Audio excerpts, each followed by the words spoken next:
On this episode, Earth Day, Boise State Cheer, and a fun bar in downtown Boise. Also, a weird food collab, some more Would You Rather questions, and a little bit about my college experience. These stories and more up next on Take One.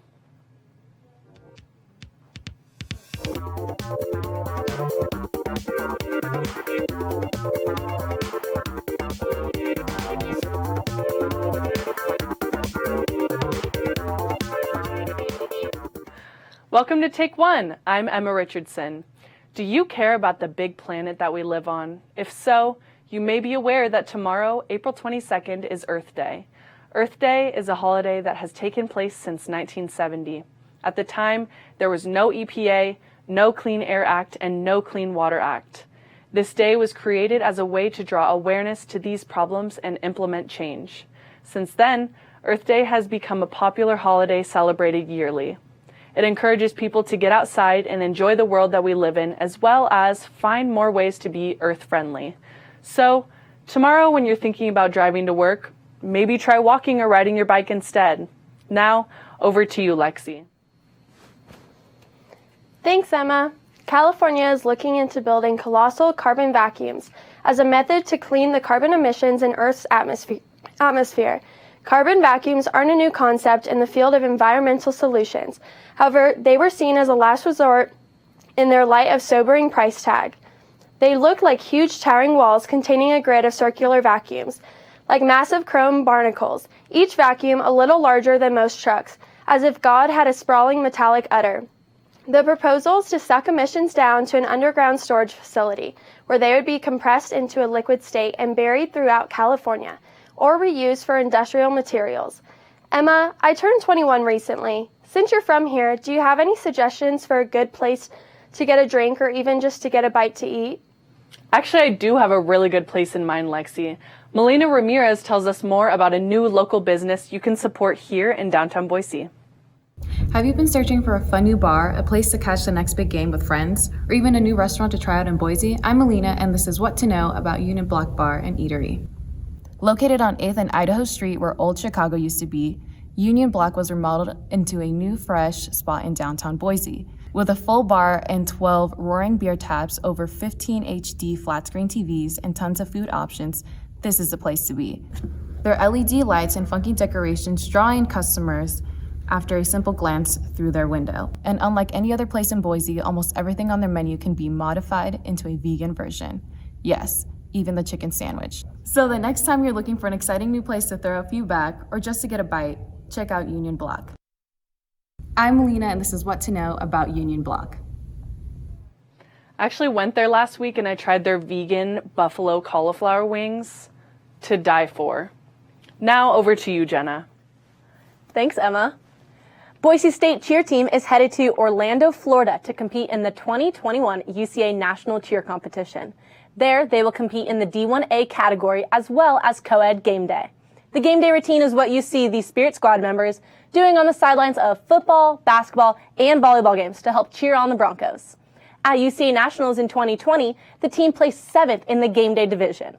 Boise State Spirit Squad is coached by 2 former Boise State cheerleaders, Kelsey Messer and Tiffany McCree. Good luck to the cheer team as they compete in their national competition next weekend. As always, go Broncos. Now, let's toss it over to Ben, Jordan, and Emma in the Spec Studio. Ooh, thank you, Jenna. All right, Jordan, I had a question for you. Have you ever enjoyed, or do you continue to enjoy a weird food combination? It might be a disgrace to all Californians right now, but I do like my bean and cheese burritos dipped in ranch. Yeah, that's pretty disgusting. It's one of the more Idaho meals I've ever heard. I love it. Good for you. I'm glad you enjoy it. Well, speaking of weird food combos, it seems like every few weeks some new food collaboration is sweeping the internet. Some of these collabs are good, like those Doritos Locos Tacos from Taco Bell. I mean, those have been around for like 10 years, so they must be good, right? But some of these food collabs are gross. Like a couple years ago, there was that Sour Patch Kids cereal. I mean, don't get me wrong, a sugar-filled breakfast is definitely the right way to start your day. But even I have to draw the line somewhere. But now, they've gone too far. We've gone past good, gross, and even cursed. I mean, this is a demon straight from the depths. That's right, I'm talking about the Pepsi Peeps collab. Now, before I get into it, don't even worry because, luckily, you've never had to walk down the aisles of your local Walmart and see that jump out at you. Nope, these never made it to the shelves. In early March, the companies announced their joint product, a 3-pack of marshmallow cola that comes in yellow, pink, and blue with no different taste between the three. But the only way you could get some was by participating in a sweepstakes. All you had to do was post a picture with the hashtag hanging with my peeps, obviously referring to the marshmallows, not people. We're in a pandemic. But this collaboration was designed to let the consumers celebrate the start of spring. But I actually think that it's the marketing department of both Pepsi and Peeps need to go out, touch some grass, breathe in some fresh air, do all that. I hate to report on such nauseating topics such as this, but I think we all need to hold them accountable. We need to tell them, hey, we will not stand for this. We deserve better. Thank you. Alrighty then. Well, it's springtime again, which means warmer weather, blooming flowers, singing birds, and preparing for summer vacation. For many, it's the perfect season, and for many others, it would be the perfect season if it wasn't for one annoying little thing: allergies. For about 10 to 30% of adults, the idea of frolicking through a freshly bloomed meadow is nothing more than a fantasy, unless they want to have a sneezing fit for a few hours after. Speaking of sneezes, they can strike at the worst times for allergy sufferers. They could be reading their wedding vows on the witness stand, on trial, or even reading a story for a student-run TV show. And if that's not the case, if you've never experienced the utter torture of going about your day after sneezing your mask, then consider yourself lucky. We all want to get out and take in some sun. Just don't be offended if some of us don't want to stop and smell the roses. Ben, do you ever get the seasonal allergies? Oh yeah, I get them pretty bad. A lot of sneezing and masks going on. What about you? Oh yeah, all the time. The eyes itchy, ugh. And then going about the day after sneezing your mask, it's all dry and ugh. Oh yeah, it's the worst. Especially if you got bad breath already. Holy moly. Right. Well, sadly, my least favorite person, Ryan, is back from having mono. So guess we'll see what dumb would you rather questions he has in store for us today.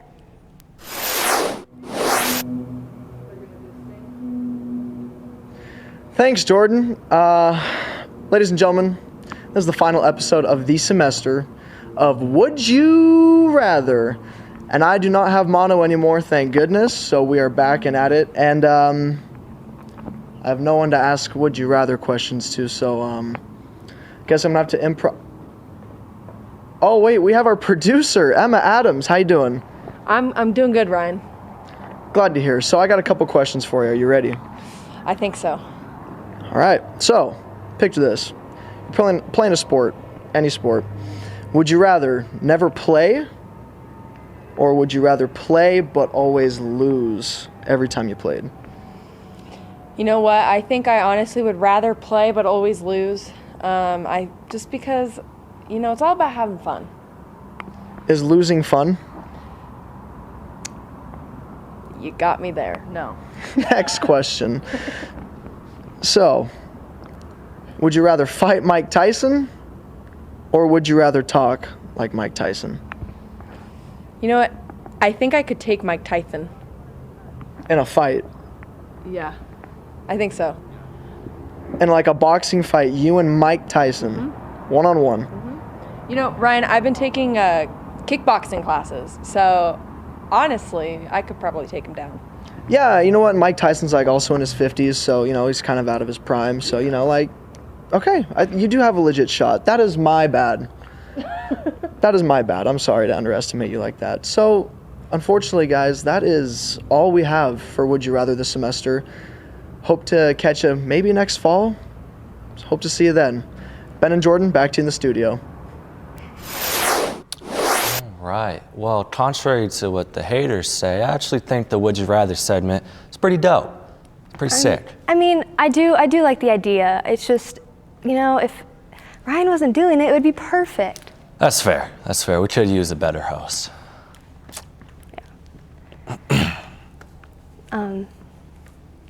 Ben, you're up.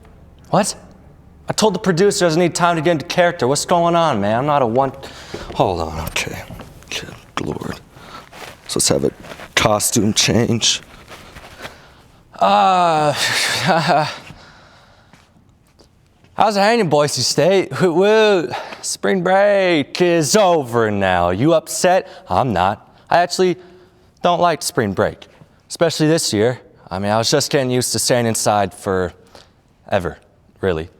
And then here comes the sun, out of nowhere, drawing every single person from Boise outside, like moths to a flame, or like moths to those big-ass lights at Albertson Stadium. But even the light cannot hide the fact spring break sucks. All my friends are gone, I have nothing to do, and somehow my work knows that. I don't know how they found that out. I definitely didn't tell them. I was actually looking forward to sleeping, watching TV, and sleeping while watching TV for an entire week. But no, my work has to dig its dirty little paws into my plans, or lack thereof. But, you know, either way, I'm pissed. And you know what else sucks? Gas prices. I mean, $3.50 a gallon. Who do you think I am, an African prince? Those guys make bank. I'm paying this one prince like $200 a week. He doesn't care that it's spring break, so why should I?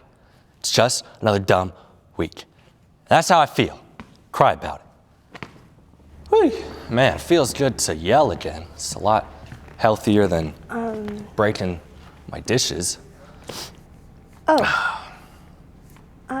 Okay, yeah, well, let's take it over to Emma and see what she has for us on Hotspot.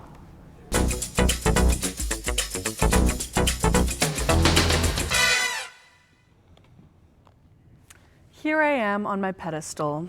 It's the last episode of Take One for the semester, and also actually my last episode of Take One forever. That's right, I'm graduating. Thank God. I mean, usually I'm up here interviewing someone else with an opposing viewpoint to mine, but I stand alone today to talk about my own opposing viewpoints of college. So you start off all bright-eyed and bushy-tailed, 18 years old, feeling like you're finally independent, an adult going off to a new place to be on your own and meet all new people. I didn't necessarily get all of that. You see, I lived in Eagle, Idaho growing up. You know, that little town full of Mormons and cows just 20 minutes down State Street? That's home, and I wouldn't trade it for the world, but that also meant that I came to college with 75% of my graduating high school class, including ex-boyfriends, ex-best friends, the weird chick that lived down the street and always asked me to play lions with her at recess when we were 8 years old, plus many more. But lucky for me, I chose to live on campus freshman year, so that's where I met all of my amazing college friends who I love and cherish forever. But do you mind if I go back to being negative for a sec? If you thought it got better with time, you thought wrong. Once we all turned 21, I have to see at least 10 people from high school every single time I go out for drinks anywhere. We all know there aren't a wide variety of bars downtown, and apparently not a wide variety of people either. Surprisingly to most, I would actually rather not talk about how crazy it was when Eagle High won districts in football to the peaked in high school guy drinking an AMF at a table in Hannah's. With all that being said, I truly am thankful for this city that I've grown up in, that I've attended school in, and learned what fry sauce is in. And most importantly, I'm thankful to my college for bringing me my best friends, for teaching me many lessons about men, for kicking my butt during a global pandemic, making me a part of something as unique as UTP, and for attempting to prepare me for the messed up world out there. I think I could be ready to take it all on. Wow. Well, You okay? a little choked up there. Yeah. Just gonna miss Emma so much. I know, I mean, as a sophomore, I'm sad to see everybody leave. You're excited to see everybody leave? Wow, a little hate going on over here. Not one bit of love in that heart. Okay, well. No, but yeah, I'm definitely gonna miss these seniors, especially, I mean, I went 4 years with them and they're all leaving me too. But you know, one more year and I'll be out in there. You got it, you got it. The world too. Oh, thank you. Hey, said something nice, that's dope. We love that. Well, back over to Lexi and Jenna, the 360 studio. Thanks, guys. One morning, a Russian reporter was live on the air and reporting on warm weather coming to Moscow when a dog came out of nowhere and snatched her microphone. The dog was a golden retriever named Martin, an absolute good boy who just wanted to play. And the cameraman wasted no time following the action as Martin ran off with the microphone, and the reporter dashed after him. The news station quickly cut back to the studio to cover up the incident, but when they came back, the reporter and Martin were on good terms. She finished her report kneeling on the ground while petting the dog, who loved the attention. That's all the time we have for today. Thanks to all the crew and writers for this episode. I'm Lexi Almedo.